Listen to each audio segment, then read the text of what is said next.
This just in, if a fiscally conservative policy fails to deliver repeatedly, it's not the policy or the ideology behind the policy that's at fault. It's the politicians' policies on a bunch of separate matters that may intertwine with that policy at some point or another. That's to blame, as well as any other remotely associated factor not falling perfectly in line in favor of the proposed policy's outcome. So that's to blame. So anything that can even slightly counter in to the effectiveness or to the breathing room of the policy. That's according to some of the fallout from my last video. So by this logic, no policy in history is ever subject to falsifiability because every single policy ever passed has been subject to external factors mangling with its outcome. But does anybody here, having that said, does anybody here actually believe that we are incapable of drawing rational conclusions about the evident, just evident, non-effect of certain policies based on those policies' repeated failures to deliver? No, none of you believe that. If somebody assures you that implementing X is bound to result in Y, you are not obligated to counter in the effects of Z in order to ascertain the effectiveness, or in this case, the ineffectiveness of X's implementation.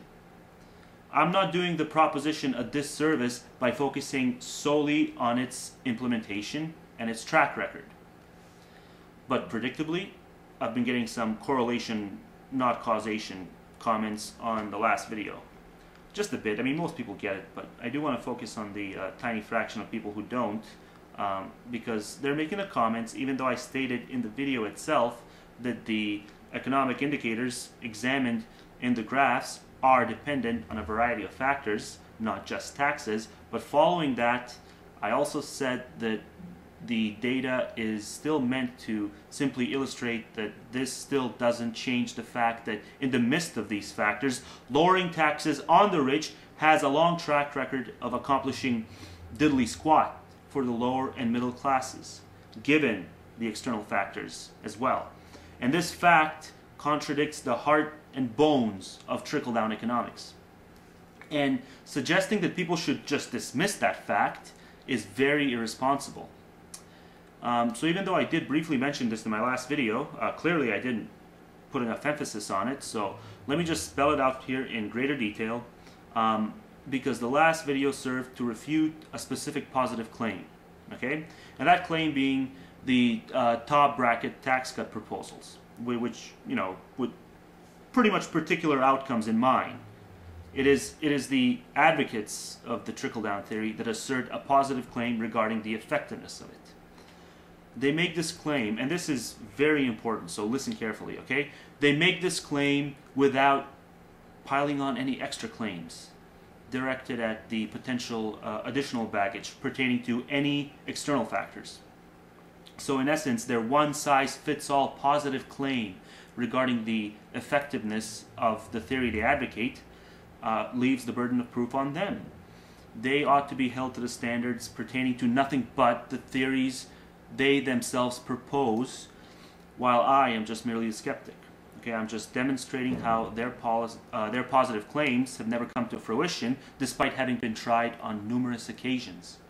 And pointing this out through the use of empirical data is perfectly legitimate, because advocates of trickle-down, along with the very definition of trickle-down itself, rest solely on the premise that the surplus gleaned by the rich, or in this case the super rich, that surplus gleaned by them due to them having lower taxes to contend with, that will trickle down onto the middle and lower classes. And this has not happened. And it is only after the proponents are faced with the ineffectiveness of what they themselves proposed, it is only then that they start throwing tantrums and accusing people of not taking into account the external factors. But let's just ask this: if trickle-down actually had a long track record resulting in the middle and lower classes financially benefiting from it, as was promised, is anyone here actually gullible enough to believe that these same people, these same apologists, would have had the same reaction that they presently have about the all-important external factors? Had the theory actually succeeded? No, they wouldn't. They would instead either pat themselves on the back and laugh at anyone pointing out how any external factor may have shaped the outcome. They would either do that, or they would simply no longer advocate the theory because they never intended for it to work in the first place, because they are the equivalent of a used car salesman. And most importantly, if trickle-down apologists brush off and just dismiss its long record of ineffectiveness due to the external economic factors playing a role, then their continued adherence to the theory amounts to them wanting to have their cake and eat it too. Because we know that every last one of them is perfectly aware that external factors are always going to be present, no matter what era we're living in, no matter what particular policy is being proposed. Additional factors are always going to mangle with every single policy. But this doesn't mean that policies with long track records of ineffectiveness are somehow immune to being judged based on that ineffectiveness. And you know, we should somehow remain thinking of them as highly as we did back before they were initially implemented. No. And what gets me the most is that my last video, by the very standards that they themselves impose on the argument, my last video would be invalidated only if trickle-down were to be redefined as being applicable solely to specific utopian scenarios where all possible additional economic factors end up falling in place and mesh perfectly in accordance to the theory's already proposed outcome. Okay? But in reality, the definition of trickle-down does not have that convenient add-on about the utopian circumstance that has to accompany it, apparently. So by its very definition, it is not left immune to falsifiability. But if you look at the comments, the apologists are pretty much just saying, yeah, they're arguing that, yeah, it is unfalsifiable. And if it is, then every single theory somebody pulls out of their ass is unfalsifiable because additional factors will always intertwine with the outcome. And it'll always shape it, either positively or negatively. I mean, I can apply their rationalizations to an endless list of failed policies or even failed systems. Just straight off the bat, it reminds me of the way apologists for communism try to rationalize their own desperate clinging to a failed economic system, a failed economic doctrine. I've seen a lot of this firsthand, and I'm sure a lot of you have seen it here just on YouTube alone. There's these communists on here who attribute the fall of communism to these endless streams of external factors. They won't even call it the fall of communism. They instead call it the overthrow of communism. They do this in an attempt to undermine the many realistic failed experimentations of communism. Because they refuse to accept that these experiments failed primarily because of, first and foremost, communism in and of itself being a flawed model, with any additional factors being an afterthought. Because there were, obviously, additional factors.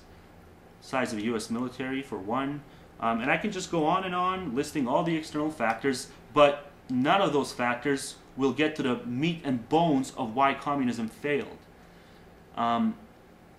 They're just afterthoughts. Communism failed first and foremost because it was a flawed system in and of itself. And I've also seen these rationalizations with debates on capital punishment. People always make these blanket assertions that capital punishment would serve to deter serious crimes that are worthy of the death penalty. And then when you point these people to all these statistics comparing serious crime rates before and after capital punishment gets banned, demonstrating that the serious crime rates were not deterred while capital punishment was in effect, these people will just dismiss all those statistics with the other variables in play excuse, totally ignoring the fact that they themselves made the positive claim that capital punishment will result in this, this, and this. So the onus is on them to back up their assertion with something other than rhetoric and ideology. Because the cold hard data thus far completely contradicts their assertions. So just like with trickle down, whenever somebody actually gathers up some statistics, they're forced to change their assertions from the original ones to capital punishment can deter murder, except that it hasn't managed to so far, but that doesn't count. It's just absolutely moronic on its face. And the same can be said for people who still justify the preemptive invasion of Iraq. The original justification for the invasion was the WMDs, and here we are, 7 years after it's been confirmed that no WMDs were found, and they still argue that the invasion was justified because there just could have been some other non-WMD related external factor for a potential attack on the U.S. had the U.S. not preemptively struck Iraq. So they do the bait and switch to account for additional nuance which they never mentioned originally. And yeah, at the same time, they refuse to take responsibility for the fact that the premise of the war itself has been demonstrated to be flawed. There's so many other examples of this. People who argue for the existence of God pull the same type of stunt in an attempt to dismiss the complete lack of empirical evidence factor, because God could be hiding under a rock somewhere, and we just haven't spotted him yet, because we haven't looked under every rock on planet Earth, or the universe for that matter. So we can't just say that God is bullshit until we see some evidence. No, we can't do that, because God is unfalsifiable, and there are all these external factors we haven't considered, like looking under a moon rock to see if God's hiding there, because he could be. That could very well be the case, but it holds the same weight as me telling you that there's a fucking midget living in my shoes, and that I've just never seen or heard the midget, because the midget vanishes every time I happen to proceed to put my shoes on. So yeah, just forget about pesky things like onus and the fact that there's no evidence, and just stick to wishful thinking, ideology, and the unfalsifiability fallacy. But in reality, when something is tried over and over repeatedly and it keeps failing to deliver, it is perfectly reasonable to point out the lack of delivered results and call the practice bogus. Everybody will agree with me that it applies to all these examples I just described just now, and there's no reason at all for the trickle-down theory to be seen as an exception to the rule. And then there's the fact that the theory's apologists will have us believe that any additional non-tax related factor only served to negatively affect the advertised outcome, when in reality only some of the external factors did the proposed outcome no favors, while other external factors worked in favor of the outcome and in succession of the theory. And I'm not saying it's a wash, but at times we should have seen real results precisely because of external factors, but we didn't, and this is because the money typically remains in the pockets of the super rich, because they never needed the fucking extra breathing room for the purposes of job creation in the first place, because they're stinking rich as it is. Also, people pointing out that I should have taken into account all tax brackets overall, and that I was erroneously dwelling on the top tax rate only. I really shouldn't have to explain why that's imbecilic. The title alone should have been enough to give you the idea that the entire point of the video was to showcase the ineffectiveness of trickle-down and nothing else. So either you don't know what the trickle-down theory is, or you're just incapable of applying any sort of consistencies to the premises of a video that you're attempting to counter-argue. Me focusing strictly on the top tax rate when looking at something like trickle-down, that's the equivalent of sticking to focusing on strictly the recipients of welfare in order to analyze the effectiveness or the ineffectiveness of public welfare.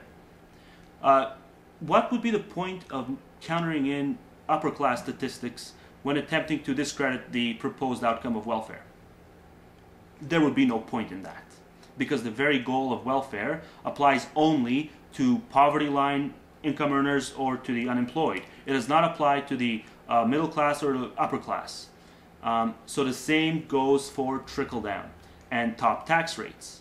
So yeah, and I also love how people are using the fact that lots of Americans own homes instead of having to rent.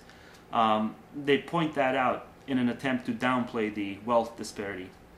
And these people, that's the thing though, these people are all perfectly aware of the housing market bubble crisis, meaning that they know that there's all these people who had no business buying homes and who were baited into putting down a down payment when they were simply not financially ready to, and that the mortgage loan interest rates were artificially lowered to historical lows of 1%. And this is all well documented. The foreclosures, it's something everybody knows about, unless you've been living under a rock for the past 5 years. So to me, I just have to conclude that anyone who believes that pointing to how many Americans own homes, people who point that out as some sort of a counter argument to the economic injustice going on in America, you're either just a Kool-Aid drinker or you are another one of these used car salesmen. So yeah, people are also telling me about the loopholes, the tax loopholes, and it just proves to me that they did not watch the entire video, or that they stopped paying attention at some point, because I did specifically mention the tax loopholes. The whole point was that the richest people in other developed nations aren't able to get away with that sort of stuff. At least not to the extent to which they get away with it in the US. And again, if they're only paying 15% tax when they ought to pay 35%, giving them additional non-loophole tax cuts on top of that is just counterproductive to any griping you do about the loopholes in the first place. So yeah, and then there's the Federal Reserve stuff, which has nothing to do with my video, because my video dealt with trickle down, but what the hell, let's argue it anyway. So Jacob Spinney said that regulation in the first place would not have been necessary had the Federal Reserve not existed. But if you examine the first wealth transfer, the data in the first in that graph with the first wealth transfer, you'll see that wealth transfer took off well before 1913. So the injustice started way before the Federal Reserve was formed, proving that people were feeling the effects of deregulation well before the existence of the Fed. And if deregulation in and of itself isn't a problem, they shouldn't have been feeling those effects, because there was hardly any outsourcing back then, if any, prior to 1913. And not to mention the fact that it was well before the rampant population increase, meaning that there was really no surplus of labor the way there is today. So when you counter in all that stuff and ask yourself if deregulation was somehow not the heart of the issue, then there should have been no wealth transfer in effect prior to the formation of the Fed in 1913. But there certainly was, and this is what I'm talking about when I say that the government is just one of the symptoms, while the root of the problem lies elsewhere. The other symptom is the inability of the general public to recognize what's in their best interest and to refrain from voting for even more tax cuts, which only benefit the people who don't need those tax cuts. The root of the crisis is the never-ending profit motive, which just the richest and the most manipulative people are told that they can have. And then the let's justify unlimited greed type of rhetoric coming from the general public in the States, that sort of rhetoric only reinforces the wheels spinning in these rich people's heads about it all being a virtue or something. So naturally, they're going to do whatever they can do, and they'll use their influence over the political arena and the whole 9 yards. I mean, powerful people who are willing to do anything are always going to exist. They'll always find some way to take advantage of any circumstance. They'll find ways to do that regardless of the existence of the government or the size of the government. And if you think they won't, you're just thinking wishfully. if you think that doing away with the size of the government is somehow, you're going to handicap them somehow and they won't have something else to find to resort to, no, it's just wishful thinking. So I'm going to leave an article on the Fed in the underbar which demonstrates that point in greater detail. I think a lot of people are dwelling on the Fed and the printing of the money stuff, and I'm not saying that hyperinflation is not a problem, but I'm just saying that the bigger issue is the outsourcing and the just the overall overpopulation of the planet, driving down wages for underskilled positions even further down the tube. And yeah, so just read the article. It delves into the underlying motivation when it comes to the ongoing printing of the money, because it has a hell of a lot to do with the justification of the never-ending profit motive. That's why all these, the Fed was in bed with even foreign bankers, let alone with, banks back home in the U.S. Because yeah, everybody wants a piece of the fucking pie that, to an extent which they don't even need it, to an extent far beyond that they can spend in 4 dozen lifetimes.